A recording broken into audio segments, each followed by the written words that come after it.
जब हम किसी काम को समझ पूर्वक करते हैं वह काम अच्छा होता है। ध्यान के संबंध में भी हमें समझ पूर्वक आगे बढ़ना है। ध्यान की महिमा सुनकर हम केवल बैठते चले जाएंगे, समय व्यतीत करेंगे, परिणाम नहीं आएगा। सिस्टमेटिक ढंग से करेंगे, सुव्यवस्थित रूप से करेंगे तो संभावना बनेगी परिणाम की।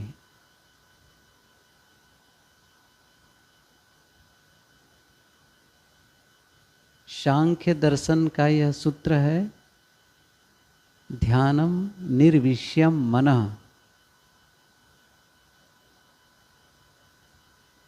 योग दर्शन का सूत्र है, योगश्चित्त वृत्ति निरोधः।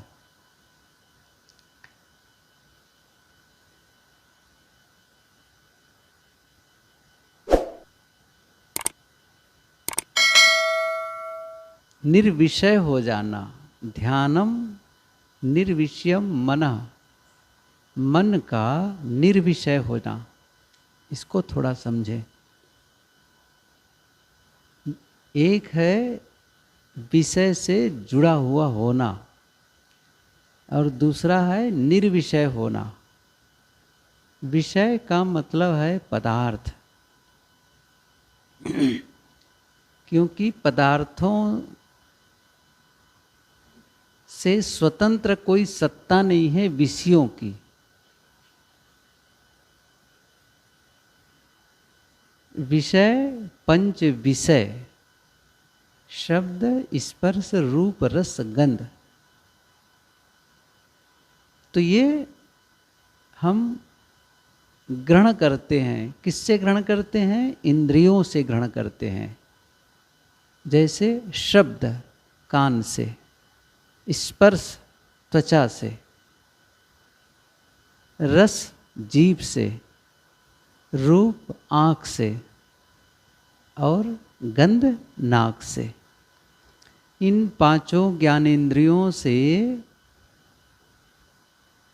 हम विषयों को ग्रहण करते हैं। फिर यहाँ पर ये क्यों कहा गया कि निर्विषयम मनः? वस्तुतः होता क्या है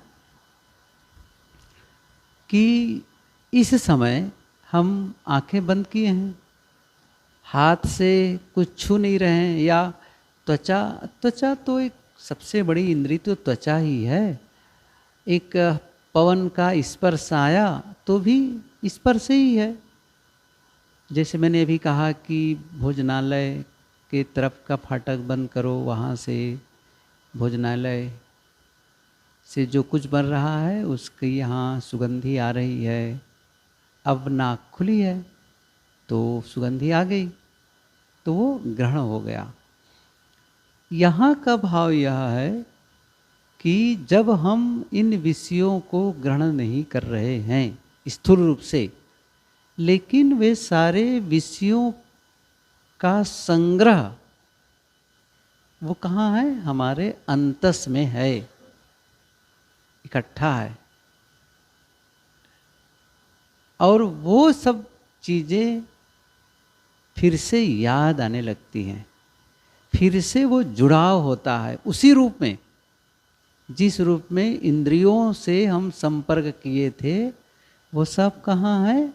सब की यादगिरियाँ, सब के संस्कार भीतर संग्रहित है। मन का मतलब ही यही है। मैंने आगे और चर्चा हम करते रहेंगे मन के विषय में, क्योंकि मन ही तो साधना है हमको। मैंने कहा था ना, शरीर तो थोड़ी सी साधना करने पर आप स्थिर कर ही लेंगे। थोड़े दिन बैठेंगे और शरीर को साध लेंगे तो देर तक बैठे रहेंगे। न पैर बदलने की जरूरत पड़ेगी, न हाथ बदलने की, बिना हिले डुले देर तक बैठे रहेंगे। असली साधना है मन की। और ये मैंने पहले कई बार कहा ध्यान क्या है? मन की साधना। और मन की साधना जीवन की साधना है, ये ध्यान रखो। ध्यान क्या है? मन की साधना। मन को साधते हैं और मन को साध करके आप पूरे जीवन को साध लेते हैं। क्योंकि जीवन के सारे क्रियाकलाप का जो आरंभिक बिंदु है वो क्या है? मन है।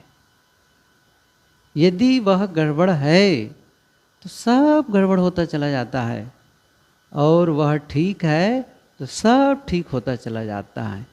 वो कहना चाहिए बिगिनिंग पॉइंट, स्टार्टिंग है, वो शुरुआत है सारे कर्मों का। और इसके लिए वो सूत्र याद करो तथागत बुद्ध की, जो बहुत प्रसिद्ध है। उनकी जो पुस्तक है धम्म पदम, जिसमें 26 प्रकरण हैं, जिसको उन्होंने वग्ग कहा है। पहला ही प्रकरण है यमक वग्गो, जुड़वा वर्ग। अर्थ है कि पहला प्रकरण है, उसकी जो पहली गाथा है, पहली और दूसरी गाथा, ये सबकी मैं अलग अलग एकदम से व्याख्या करूं तो सारा समय इसी में चला जाएगा। लेकिन मैं वो गाथा कहूँगा। मनो पुब्बगमा धम्मा, मनो सेठा मनोमया, मनसा चे पदुट्ठेन भासति वा करोति वा, ततो नम दुख मनमेति चक्कम व वहतो पदम। मनो पुब्बगमा, पुब्बंगमा का मतलब है पूर्वगामी। गमा गमन करे, पूर्व पहले। मन क्या है? मनो मन। पुब्बगमा किसका? धम्मा। मनो पुब्बगमा धम्मा, धम्मा का अर्थ है धर्म, और यहां अर्थ है कर्म। मन कर्म के पूर्वगामी है, पहले गमन करता है। कबीर साहब ने थोड़ा सा उसका रूप बदल कर कहा है, नैनन आगे मन बसे, पलक पलक करे दौर। पहले मन चला जाता है। जिस काम को अभी आप कर रहे हैं या जब भी किए हैं, उसके पहले मन गया। बड़ा सरल उदाहरण तो आप यहीं के लिए समझ सकते हैं। आप यहाँ आए, आपका शरीर यहाँ आया, लेकिन इसके पहले मन ने सोचा मुझे ध्यान साधना में जाना है। एक विचार आया, ये विचार शुरुआत है। अब ऐसा नहीं है कि आप यहाँ आने के बाद सोचे अच्छा यहाँ मैं कैसे आ गया, यहाँ के लिए सोचा ही नहीं था। ऐसा नहीं है। आप पहले सोचे, फिर उसे बोले, घर वालों से बात कहे, अपने मित्रों से कहे, या यहाँ वालों को बताए मैं भी आना चाहता हूँ या आना चाहती हूँ। घर वालों से बताए कि मैं वहाँ जाना चाहता हूँ। तो पहले हुआ मन, फिर शब्द निकला, और फिर एक्शन में आ गए आप, और यहाँ पहुँच गए। यदि मन में ये होता मुझे नहीं जाना है, अब देखिए, तो आप क्या कह देंगे? किसी ने कहा तो आप ध्यान शिविर में नहीं जाएंगे? नहीं, मुझे नहीं जाना है, मैं नहीं जाने वाला हूँ। कुछ भी, या तो कुछ काम है, नहीं है, जैसे मेरा मन नहीं है, बस। तो फिर क्या होगा? मन ने सोचा नहीं, तो फिर बोला नहीं, तो आया नहीं। सीधी सी बात है। मन ने सोचा जाना है, तो बोला जाना है, फिर क्या हुआ? आ गए।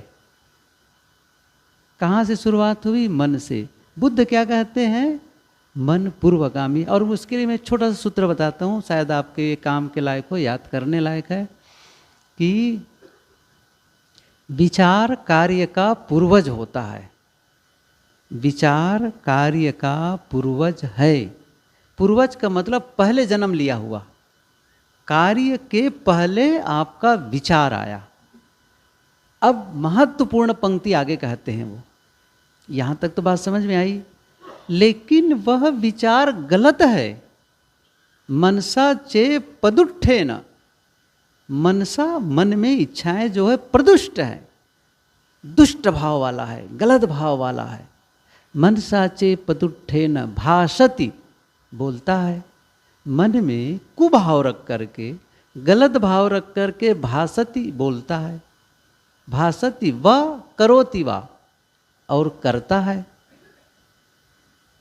मन में क्या भाव है? गलत भाव, दुष्ट भाव। और ऐसा दुष्ट भाव रख करके बोलते और करते हो तो परिणाम क्या आता है? ततो नम दुख मनवेति, दुख आपके पीछे लग जाता है। ततो नम दुख मनवेति, अनुगमन करने लग जाता है दुख। कैसे अनुगमन करता है? चक्कम व वहतो पदम, बैलगाड़ी हम लोगों ने देखी है। बैल खींचता है, पीछे पहिए होते हैं। जैसे गाड़ी खींचने वाले, वाहन खींचने वाले जानवर के पीछे पहिया, बिल्कुल पीछे पीछे चलता है। हम सभी बचपने में जानते थे, कभी कभी गाड़ी की लंबाई कम होती थी, बैल की लंबाई अधिक हो जाती थी कहीं कहीं, तो बैल के पीछे वाले पैर में पहिए की चोट लग जाती थी। छत्तीसगढ़ में उसको कहते थे चाक लगना। चाक माने पहिया, चाक लगना, चाक माने पहिया। उस पहिए से उसका पैर छिल जाता था पीछे। ये तो मैंने बचपने में देखा है। अब देखिए कौन खींच रहा है? बैल। किसको चोट लग रही है? बैल को। ये दुख का बीज हमने बोया। कैसे बोया? मैंने वो कहा ना, पदुष्ठे न, दुष्ट भाव रख करके, भासति वा करोति वा। पहले मन में गलत विचार आया, गलत शब्द निकला और गलत कर्म हुए और आपके पीछे वह दुख लगा। लेकिन वही ठीक हो जाता मन। आगे की गाथा में उन्होंने बात यही कही है कि मनोपुब्बगमा धम्मा मनोसेठा मनोमया मनसा चे प्रसन्नेन भासति वा करोति वा ततो नम सुख मनवेति छाया व अनपायनी। ये दो गाथा में ही मैं समझता हूँ सारा धम्मपदम ही आ गया है। कितनी अच्छी बात तथागत बुद्ध कहते हैं कि सुख मनवेति, यदि नहीं आपके अंदर में प्रसन्नेन भासति वा, प्रसन्न भाव से, अच्छे शब्द, सही शब्द क्या है उसके लिए? शुद्ध भाव से, प्रसन्न भाव से, शुद्ध भाव से आप बोलते हैं और करते हैं तो क्या होता है? आपके पीछे सुख लग जाता है। और कैसे लग जाता है? छाया व, छाया की तरह आपके साथ साथ छाया चलती है। अनपायनी, तो उसी प्रकार सुख भी आपके पीछे पीछे चलता है। अनपायनी का मतलब है जिससे कभी वियोग न हो, हमेशा हमेशा के लिए। बताइए, दुख का लगना और सुख का लगना। देखिए, दुख का लगना, या बड़े सरल शब्दों में बताऊं, दुख का आना, सुख का आना, इसके पीछे कहाँ, इसकी शुरुआत कहाँ से हुई है? आपके मन से। और इसीलिए मैंने ये कहा था, ध्यान क्या है? मन की साधना। और मन की साधना क्या है? जीवन की साधना। यदि आप अपने मन को साधते हैं, इसका मतलब है आप अपने पूरे जीवन को साधते हैं। अब वो मन कहाँ है? निर्विषयम मना, अभी विषयों का चिंतन कर रहा है, पदार्थों का, प्राणियों का चिंतन कर रहा है, पर का चिंतन कर रहा है। इसीलिए सूत्रकार क्या कहते हैं? ध्यानम निर्विषयम मनः, मन का निर्विषय हो जाना, विषय से लगाव है। जब भी आप आंख बंद करते हैं, हम सभी जैसे आंख बंद किए तो क्या होता है? ऐसा थोड़ी कि बिल्कुल शांत, आप किसी की याद नहीं, पहले तो याद आती भी नहीं है, लेकिन जैसे बंद करो तब तो फ्लो एकदम सब आने लग गई, घर मकान लोग बाग घटनाएं सब कुछ। अब वो ऐसे भर भर शुरू। आपको लगता है क्या हो गया इसको, शांत क्यों नहीं होता है? अब देखिए उसके प्रवाह को, किससे जुड़ा है? या तो आप देखने लगते हैं या सुनने लगते हैं, कुछ भी बात करने लग गए, वो होने लग गई, सब घटनाएं याद आने लग गई। अच्छा नहीं आ रही है। दूसरा पक्ष ये है, अब यहाँ से जाऊँगा या जाऊँगी तो क्या करना है, ये करना है वो करना है। अब मन भी हो रहा है कि समय कब पूरा होगा, कब जाने को मिलेगा, ये काम में देरी हो रही है। अब देखिए प्लानिंग कर रही है, ये क्या है, कल्पना है, ये कल्पना है। कुल मिलाकर के आप विषयों से जुड़े हुए हैं। या तो आपको कुछ दिखाई दे रहा है, या आपको कुछ सुनाई दे रहा है, या आप कुछ छू रहे हैं, कुल वो जुड़ाव है मन का। आंखें बंद है लेकिन देख रहे हैं, कान से वो शब्द नहीं है लेकिन फिर भी वो शब्द याद आ रहे हैं, याद के नाते। और ये जुड़ाव आपको बाहर ले जाता है, बाहर ले जाता है, क्योंकि आप अभी पर से जुड़े हैं। ऋषि क्या कहते हैं, निर्विषयम मनः, मन का निर्विषय हो जाना, विषय चिंतन से अलग। जैसे मैंने कहा ना योग दर्शन का सूत्र, ध्यानम नहीं, योगश्चित्त वृत्ति निरोधा। योग क्या है, चित्त वृत्तियों का निरोध, चित्त की वृत्तियां। मैं इसलिए इसको बता रहा हूँ, आप समझेंगे इसकी क्या ज़रूरत है। ज़रूरत इसलिए है कि इसको समझें कि हम सचमुच कर क्यों रहे हैं, और फिर जब समझेंगे तो उससे हम अपने आप को अलग भी कर पाएंगे, उस भेद को समझ करके कि वस्तुतः यह करना है। क्योंकि यहाँ बैठे करना क्या है, और मैं क्या कह रहा हूँ, कुछ नहीं करना है। यही तो मुश्किल है, कुछ नहीं करना, कैसे करना ही तो है।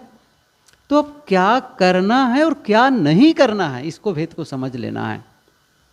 वो क्या रहा है कि चित्त वृत्तियों का निरोध, चित्त की वृत्तियां, चित्त कहो मन कहो, ये एक विचार आते हैं, ये जुड़ाव होता है। वृत्तियां, वृत्त मतलब गोला, सरल भाषा यही है, वृत्त माने गोला। और चित्त की वृत्तियां मतलब स्मरण, ख्याल आना, ख्याल आना, बस सोचना, ये है। अच्छा मन का मतलब ही यही होता है, ध्यान दीजिए। मन की उपस्थिति का आभास कब होगा, जब वो ख्याल करे, जब वो कल्पना करे, तभी है, नहीं तो मन ही नहीं है।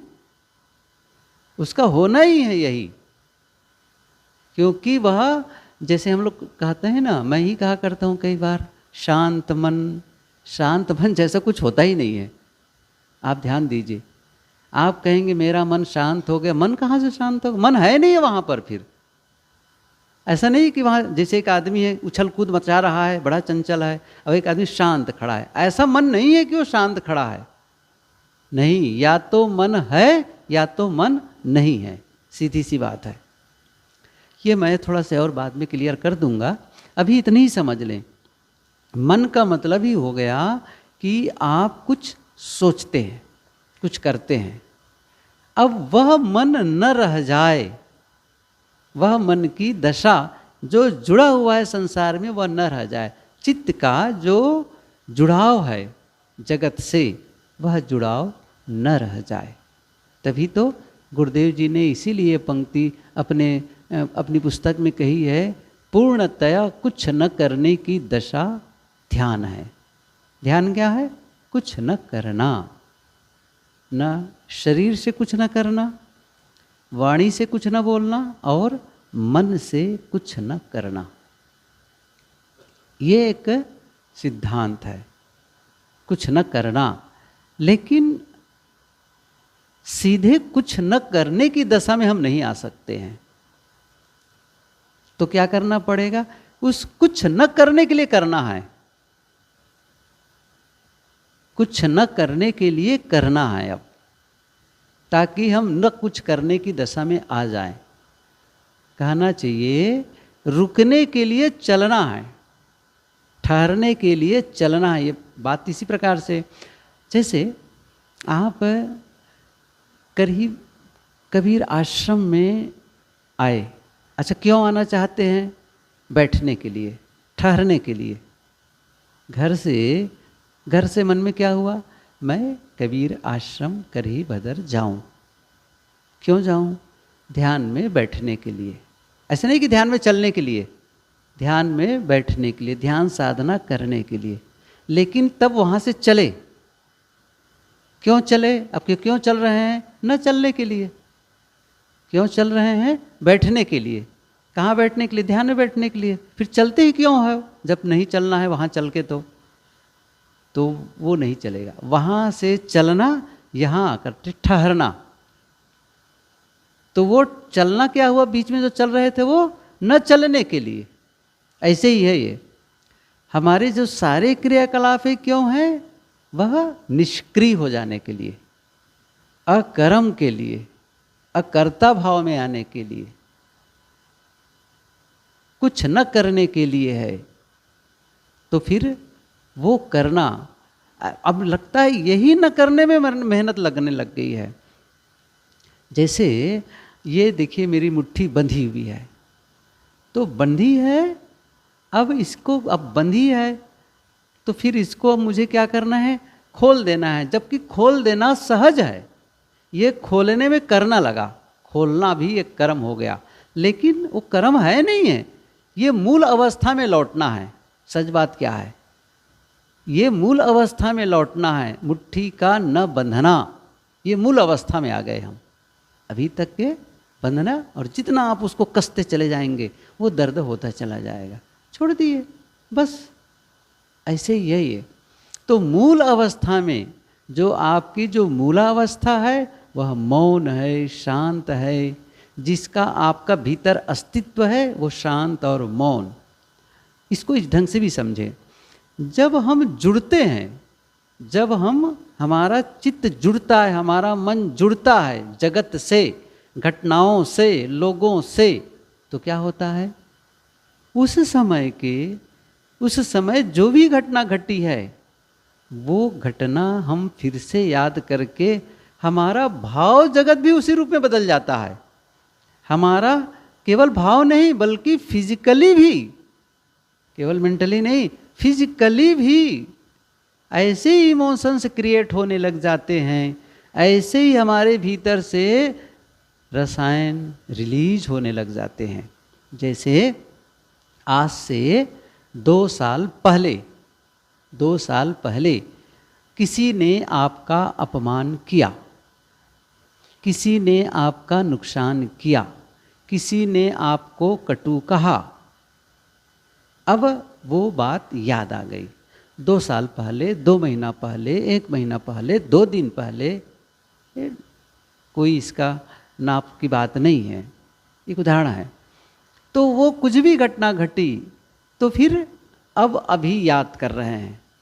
अब याद किए, जैसे याद किए तो उस घटना से अब जुड़े, तब जानते क्या होगा? वो दृश्य दिखाई देगा और वो जो सामने वाले ने जो शब्द कहा था वो शब्द सुनाई देगा। और जैसे उससे जुड़े तो अब आपके भीतर क्या होने लग जाएगा? जो उस समय हुआ था वो इस समय होने लग जाएगा। होता है ऐसा, इस समय होने लग जाएगा। मान लो आपके कुछ समय पहले आपका बहुत प्रिय मित्र हो, घर का कोई प्रिय सदस्य हो, उनका देहावसान हो गया, वो उनकी मृत्यु हो गई और उसको लेकर के आपको बहुत तकलीफ हुई थी। और वो इस समय आपको याद आ जाए और वो दृश्य दिखने और याद आता जाए, जुड़ते गए कुछ समय तक के आप उसमें लगे रहे बिल्कुल इमोशंस, तो फिर आप देखेंगे, आप हो सकता है आप रोने भी लग जाएं, भावुक हो जाएं, ऐसा होता है। तो वो दुख फिर से जुड़ गए। कोई प्रसन्नता के क्षण हो तो क्या होगा? वो जब जुड़ाव होता है तो मन में हर्ष के भाव जगने लग जाते हैं। और जब जब आपको जो सुख के साधन मिले, सुख की याद आई, तो उससे राग होने लग जाता है। और दुख के भाव जगे तो द्वेष होने लग जाता है, तकलीफ होने लग जाती है। ये योग दर्शन का भी सूत्र है, सुखानुसयी रागः दुखानुसयी द्वेषः। सुखानुशयी, अनुशयन, शयन करने लगे, सुख का चिंतन करते करते राग हो गया, और अच्छा लगा, उसने मेरी प्रशंसा की, उसने वैसा कहा, कितना अच्छा रहा, वो रहा, बस जुड़ते चले गए। लेकिन एक बात समझे, चाहे आपको सुख के इमोशंस हो रहे हों चाहे दुख के, आप अपने से अलग हो रहे हैं, आप अपने से अलग हो रहे हैं। अच्छी बात क्या है, आप अपने में रहें। और ये इस समय याद करिए सद्गुरु विशाल देव की पंक्ति, जाहि समय कछु याद नहीं, ताहि समय दुख कौन। ये पंक्ति ध्यान दो सब लोग। क्या कहा मैंने? जिस समय आप किसी की याद नहीं करते, क्या उस समय आपको कोई दुख हो सकता है? नहीं। जुड़ाव से ही दुख है। जब उस घटना से जुड़े तो दुख है, और घटना से आप जुड़े नहीं हैं, ख्याल नहीं है उसके बारे में, कोई दुख नहीं है, कोई सुख नहीं है, बिल्कुल अलग है। तो फिर साधना का मतलब है सबसे अलग कर लेना, क्योंकि आप वस्तुतः वही हैं जिसमें कोई संसार का प्रवेश नहीं है, विषयों का प्रवेश नहीं है, बिल्कुल अलग है आप। आत्मा क्या है? असंग, असंगो अयम पुरुषः। पुरुष कैसा है? असंग, असंगतो। उस असंगता का बोध, उस अकेलेपन का बोध किससे होगा? ध्यान से होगा, साधना से होगी। इसलिए हमको करना है। तो क्या हुआ? यदि आप दुख मुक्त होना चाहते हैं तो क्या करना पड़ेगा? आपको उससे अलग होना पड़ेगा। अभी तो नहीं है दुख, भविष्य में हो, भविष्य में दुख आए उसके लिए भी। फिर से योग दर्शन का सूत्र याद आया, कहूँ बड़ा छोटा सा और प्रियकर सूत्र है ये, हेयम दुखम अनागतम। और ये सूत्र मुझे न जाने कब से याद हो गए हैं। जब गुरुदेव जी योग दर्शन लिखे भी नहीं थे, पढ़ के हम लोगों को सुनाया करते थे, योग दर्शन के बारे में स्पीच देते थे, बोलते थे। उस समय से बड़ा प्रियकर सूत्र, हेयम दुखम अनागतम। जब गुरुदेव जी ये योग दर्शन का भाष्य लिख चुके, समय बीत चुका, तो कभी मैं योग दर्शन के विषय, योग दर्शन को मैं अपने संतों के बीच बोलता रहा, सुबह सुबह प्रयागराज इलाहाबाद में। तो कभी गुरुदेव जी का फ़ोन आया, कहाँ तक गए हो योग दर्शन में? ये सूत्र कहा, हेयम दुखम अनागतम। साहब हंसे, अच्छा वहाँ तक पहुँच गए? हाँ, हेयम दुखम अनागतम। क्या है इसका अर्थ? अनागत, आगत आया हुआ, अनागत जो अभी आया हुआ नहीं है। तो जो दुख आया नहीं है वह त्याज्य है, हेयम त्याज्य है, दुखम दुख, दुख त्याज्य है। कौन सा दुख? जो आया नहीं है। इसका क्या मतलब है? अरे जो आया ही नहीं उसको कैसे त्याग करोगे? इसका मतलब तो यह भी हो गया, उस दुश्मन को भगा दो जो अभी आया नहीं है। कैसे भगाओगे जो आया नहीं है? इसका मतलब है भविष्य में आ सकता है, भविष्य में। तो तरीका कैसे आता है भविष्य में दुख? वर्तमान की गलतियों से। ध्यान दीजिए, भविष्य में दुख मिलेगा, सुख मिलेगा, कैसे मिलेगा? आज जो करेंगे। आज यदि आप विषयों से जुड़ते हैं, गलत करते हैं, इसके परिणाम में आने वाले दिनों में आपको दुख मिलेगा। तो भविष्य में दुख ना आए तो क्या करना है? अभी आप ठीक कर लें उसको, अभी कुछ ऐसा करने लग जाएं कि भविष्य में दुख ना आए। हेयम दुखम अनागतम। तो जो दुख नहीं आया है उसको भी त्याग दो। बड़े सरल भाषा में क्या है? आप यह काम करो कि जिससे आपका दुख का निर्माण न हो। और उसके आगे के सूत्र में उन्होंने क्या कहा है? दुख क्या है? दृष्ट दृश्यो हेय हेतु। ये गजब का सूत्र है, ये भी है। दृष्ट दृश्यो हेय हेतु।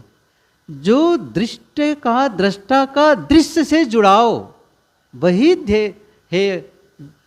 त्यागने योग्य है। मतलब हमारा जो विचार है, हमारा जो मन है जब वो जगत से जुड़ता है, दृष्ट दृश्यो हेय हेतु, जो दृष्टा का दृश्य से जब जुड़ाव होता है वही त्यागने योग्य है। जब वो दृष्टा दृश्य से जुड़ेगा नहीं, अब दृश्य का मतलब केवल रूप नहीं, दृश्य का मतलब है विषय। दृश्य का मतलब है वो रूप हो, गंध हो, शब्द हो, स्पर्श हो, कोई भी हो, किसी भी प्रकार से जुड़ाव, वही त्याग दो। ये फिर ध्यान की बात आ गई। इसका मतलब है आप अपने आप को मन से अलग कर लें, भीतर से मौन हो जाएं, शांत हो जाएं। कैसे होगा? साधना से, क्रम से होगा ये। और इसी के लिए चर्चा हम कर रहे हैं। मैंने क्या कहा था? शुरुआत कहाँ से करेंगे? आपका मन तो सीधे आप उसे कहो चुप, तो चुप नहीं होने वाला है। मन से कहो मत सोचो, ऐसा नहीं होता है। आप किसी व्यक्ति को पसंद नहीं करते, आपने कहा आप चले जाओ, हट जाओ यहाँ से, और थोड़ा वो अकड़ू स्वभाव का है, मैं नहीं जाऊँगा, अच्छा ठीक है तुम बैठे रहो मैं चला जाता हूँ, तो अलग तो हो ही गया, अंतर तो हो ही गया। लेकिन मन से कोई विचार आया और वो विचार आपको पसंद नहीं है, आपको तकलीफ दे रहा है, आप कहते हो मन से हटाओ यहाँ से, वो विचार मत आना। तो करके देखो जरा से, जितना भगाओगे उतना ही आएगा वो। ये मन का बड़े विचित्र मामला है, जितना उसको भगाओगे उतना ही आएगा। इसीलिए यहाँ पर कहा जा रहा है मन से लड़ो मत, मन से लड़ो मत, मन को मत कहो चुप रहो ये करो। थोड़ा सा उसको डाइवर्ट किया जा रहा है, उसको सिखाया, प्रशिक्षित किया जा रहा है। क्या कर रहा है? प्रशिक्षण। और क्या प्रशिक्षण? उसे जागरूक बनाओ, होशपूर्ण। अभी तो बेहोशी में है, कुछ भी सोचता है बेहोशी में। आप देखो ना, कुछ भी आप अभी बैठते हैं 1 घंटे के लिए, आधे घंटे के लिए, जितने के लिए, आपको क्या लगता है? कुछ भी तो सोचा चला जा रहा है, बिला वजह की बातें। आप यदि प्रश्न करें अच्छा इस समय क्यों सोच रहे हो उसको, क्या कहेगा? कोई मतलब ही नहीं है सोचने का।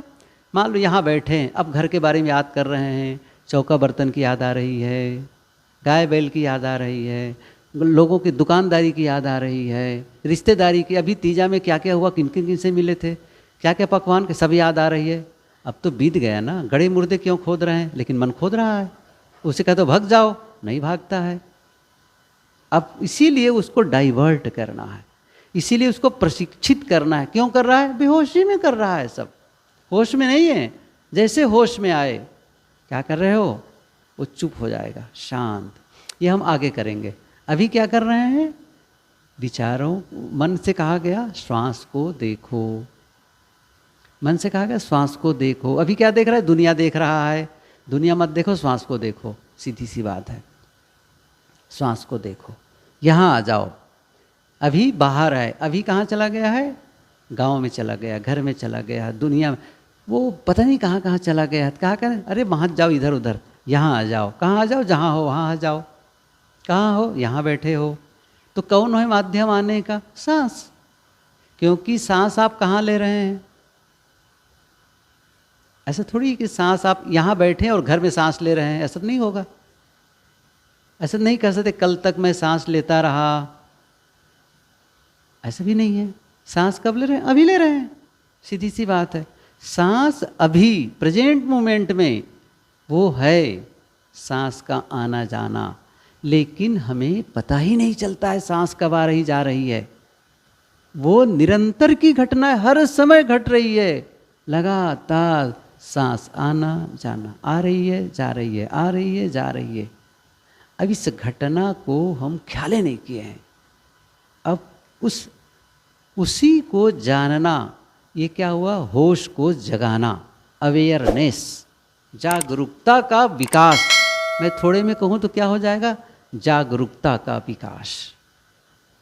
ये जो सांस देखने का मतलब जागरूक होते हैं, होश में आते हैं।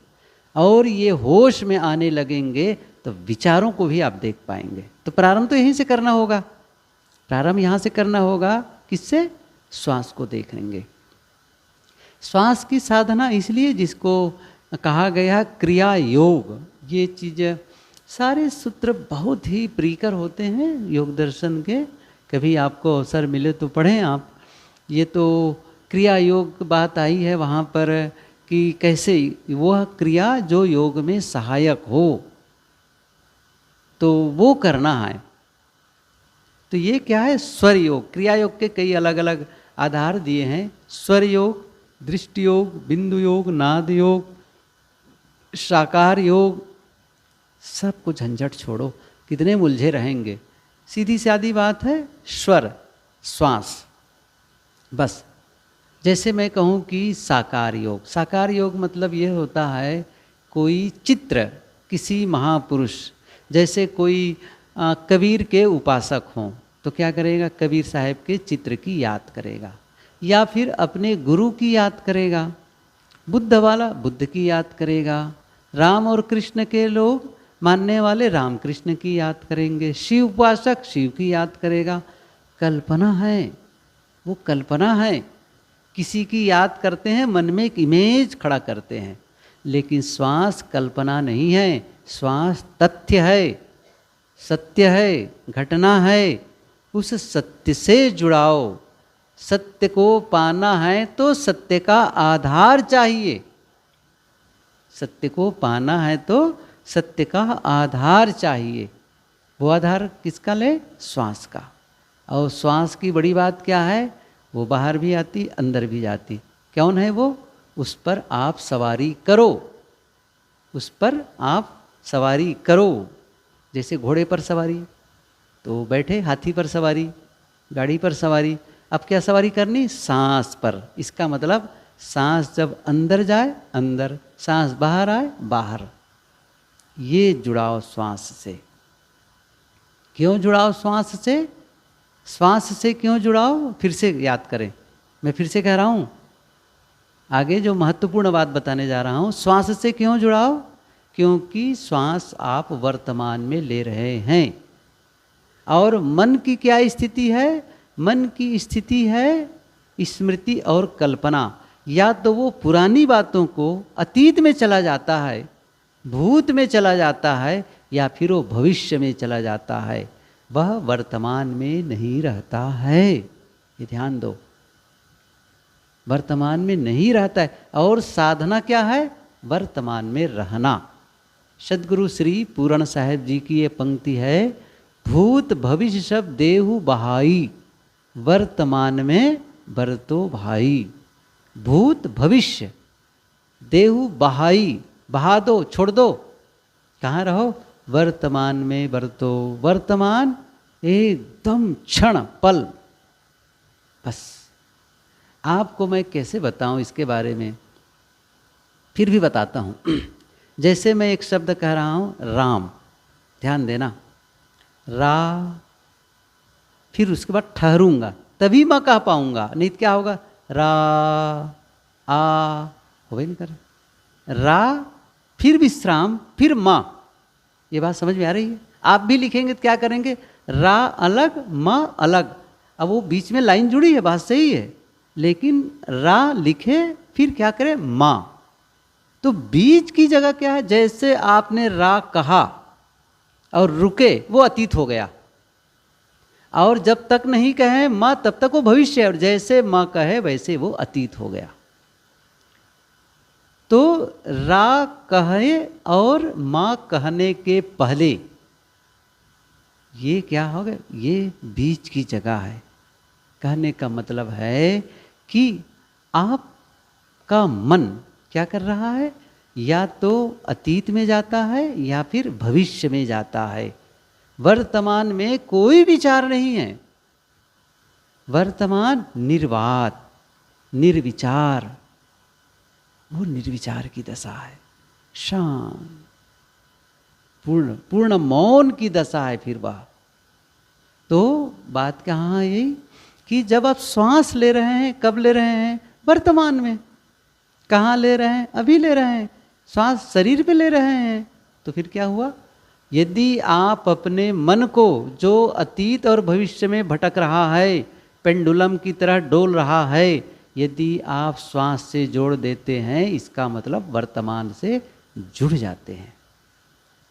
तो तो वर्तमान में लौटने के लिए कोई आधार है, कौन सा है? सांस। सांस। तो फिर विचारों से आप परे हो जाते हैं। इसलिए यह साधना की जरूरत है। मैं इसलिए इन बातों को थोड़ा विस्तार से बता रहा हूँ। मैं बताया कि कॉन्सेप्ट क्लियर होना चाहिए, कि ऐसा न हो कि हम बैठे तो हैं, पता नहीं हम क्या करें, कुछ समझ में नहीं आ रहा है, बस ऐसे ही है। अब ये चीज़, अब इसका अभ्यास, ध्यान दीजिए, रिपीटेशन, बार बार अभ्यास, मतलब किसी काम को दोहराओ लगातार। तो जो साधना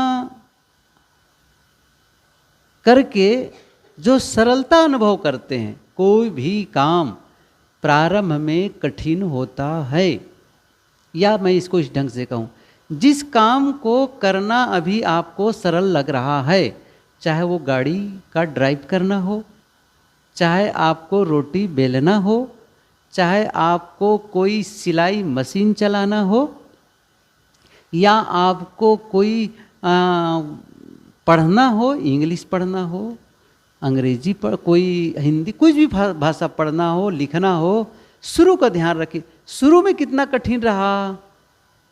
शुरू में कठिन, बाद में सरल।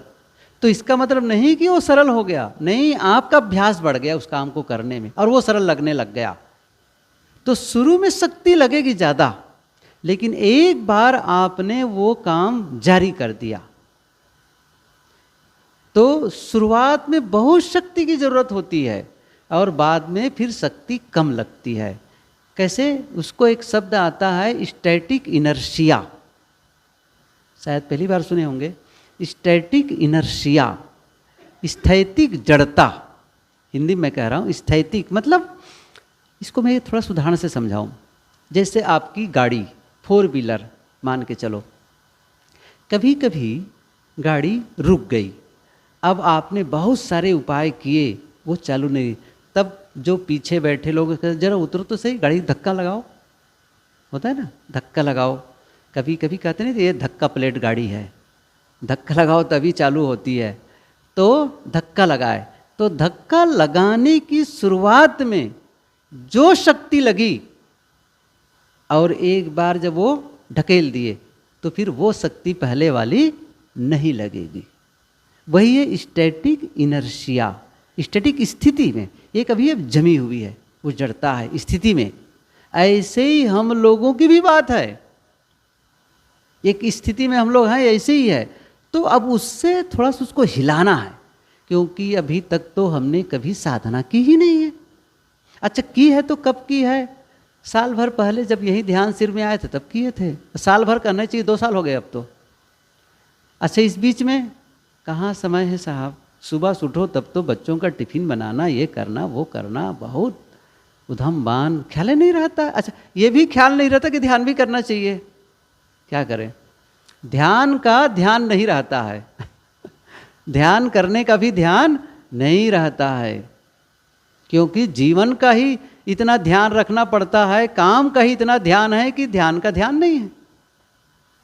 इतना हम बिखरे हुए हैं, इतना, मतलब सबसे अंतिम में रखते हैं इसको, सबसे। अच्छा उस काम से छुट्टी पा जाऊंगा तो आ जाऊंगा। अभी मैंने एक से कहा आ जाओ चलो, कहें साहब अभी दवाई छिड़के वाले घर के लोग, तो छोटे छोटे बच्चों को मुझसे रखवाली करना है, सबसे छुट्टी पाएंगे तब आएंगे। मतलब प्रायोरिटी में नहीं है ये, लास्ट में सबसे छुट्टी मिले तब आऊँगा, नहीं मिले तो बात खत्म। गजब है हैं? हाँ तब जब पूरी छुट्टी हो जाएगी तब कहेंगे ओ चूक गए हम, जो करना था वो करना ही रह गया। नहीं, अभी अवसर है, थोड़ा थोड़ा आप करते रहें, थोड़ा थोड़ा। तो वो पंक्ति याद करो कबीर साहब की, कि कैसे है, नहीं, धीरे धीरे रे मना, धीरे सब कुछ होए, माली सींचे 100 घड़ा। अब वो पानी सींच रहा है घड़े से घड़े, फल नहीं आ रहा है, लेकिन क्या वो सींचना बंद कर देता है? नहीं करता है। उन्हें पता है ऋतु आए फल होए। ऋतु आएगा फल आएगा। अभी सींचना बंद कर दूंगा तो ऋतु आने पर भी फल नहीं आएगा, है ना। ऋतु आने पर भी फल, क्योंकि फल ये पेड़ ही सूख जाएगा। इसलिए सातत्यता, कुछ करते रहो थोड़ा थोड़ा थोड़ा थोड़ा। तो यहाँ तो केवल प्रशिक्षण है, मैंने कहा भी था यहाँ तो केवल प्रशिक्षण है, हर चीज का प्रशिक्षण है। वो सारे प्रशिक्षण हमको लेना है, यहाँ केवल समझ पैदा करनी है और इस समझ को हमें वापस घर जा कर के उपयोग करना है। तो अभी थोड़े में मैं जितना कहा उसको समराइज करूं मैं कि क्या है, कुछ न करना। अभी मन विषयों का चिंतन करता है, अतीत को स्मरण करता है, भविष्य की कल्पना करता है। उससे हमें लौटना है, वापस आना है। कहाँ आना है? अपने आप में, सीधी सी बात है। जहाँ हम हैं हमारा घर, असली घर यही है, असली घर। और मैंने कहा भी था बैक टू होम, घर की तरफ वापसी। अभी कहाँ है? बाहर, विषयों में बाहर भटक रहे हैं। वापस भीतर अंतस में आ जाओ। किसके माध्यम से? सांस के माध्यम से। तो बाहर से आप शरीर से शांत और वाणी मौन, मन से कहो शांत। न शांत हो पाते हो तो आप सांस के साथ जुड़ो, ताकि सांस की गतिविधियों के माध्यम से आप बाहर के जुड़ाव से आप अलग होंगे, डिस्कनेक्ट होंगे। और मैंने कहा था, साहेब की वाणी याद की थी, जाहि समय कछु याद नहीं, ताहि समय दुख कौन। जिस समय किसी की याद नहीं आ रही है, कौन दुख है? न दुख है न सुख है, सबसे अलग अपने आप में शांत और मौन, वो पूर्ण दशा है। आए, थोड़ा समय है, फिर से साधना करें। और ये अब क्लियर है। पहले क्या है? बैठना। कैसे बैठना? जिससे आपको आराम मिले, उस बैठक में बैठना, उस पोजीशन में बैठना। कोई कहता है नहीं मुझे बैठना नहीं, मुझे खड़े खड़े अच्छा लगता है, तो खड़े रहो। बस ध्यान क्या रखो, गिरो मत, नहीं तो आपको तकलीफ होगी, दूसरे की भी हो सकती है। और बहुत खड़े होने का मन है, बरामदे में चले जाओ, वहाँ खड़े हो जाओ। लेकिन बैठना अच्छा है, बैठना अच्छा है, ताकि कहीं नींद में गिर भी जाओ तो बहुत चोट नहीं लगेगी।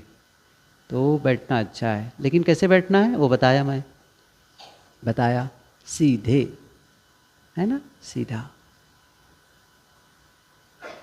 कमर झुकी हुई न हो, सीधी कमर, रीढ़ सीधी हो, गर्दन सिर बिल्कुल सिधाई में हो।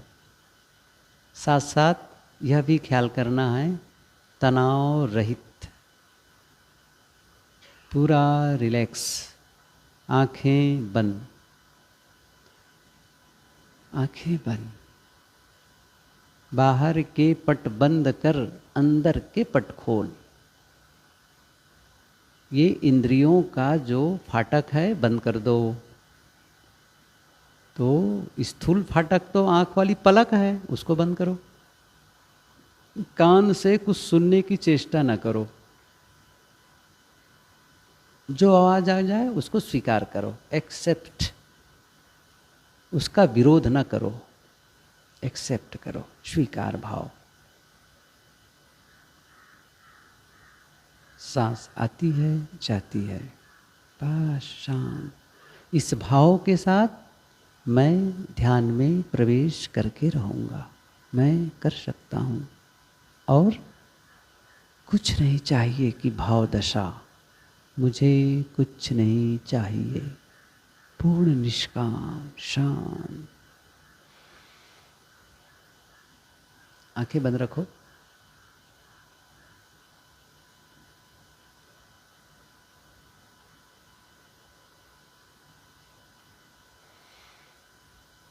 बहुत सुनहला अवसर है, एकदम बढ़िया मौसम है,